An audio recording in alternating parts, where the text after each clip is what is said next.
प्रिय छात्र एवं छात्राओं, अब हम आपको ये पद्यांश पढ़ाएंगे जो कि लास्ट पद्यांश हैं। तो ध्यान से देखिएगा। आप सभी का सात्विक ऑनलाइन क्लासेज में हार्दिक अभिनंदन।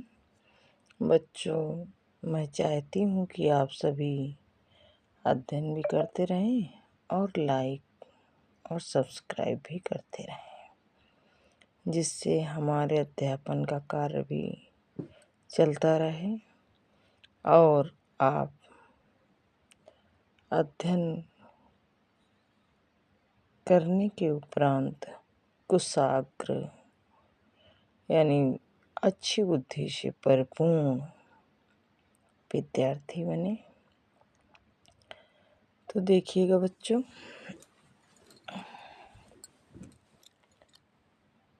मिला सेव्य का हमें पुजारी, सकल काम उस न्यायी का, मुक्ति लाभ कर्तव्य यहाँ है एक एक अनुयायी का।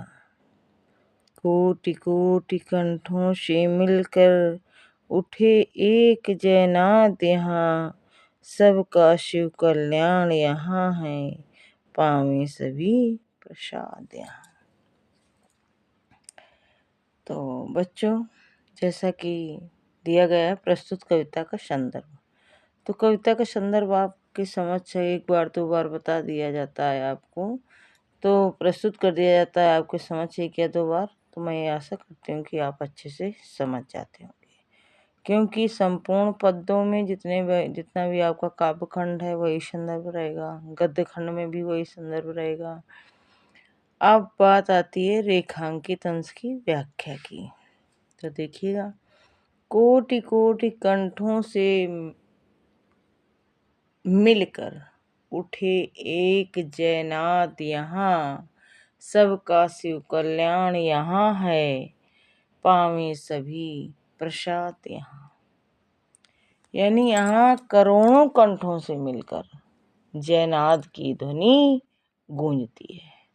इससे ये प्रत्यक्षीकरण होता है कि भारत के प्रति, देश के प्रति भारतवासियों का कितना अधिक लगाव है।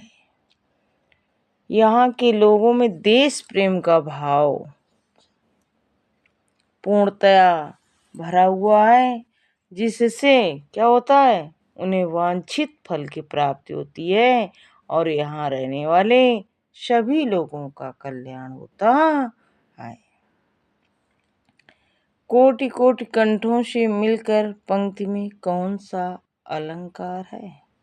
तो आप लिखिएगा, कोटि कोटि कंठों से मिलकर पंक्ति में अनुप्रास अलंकार है।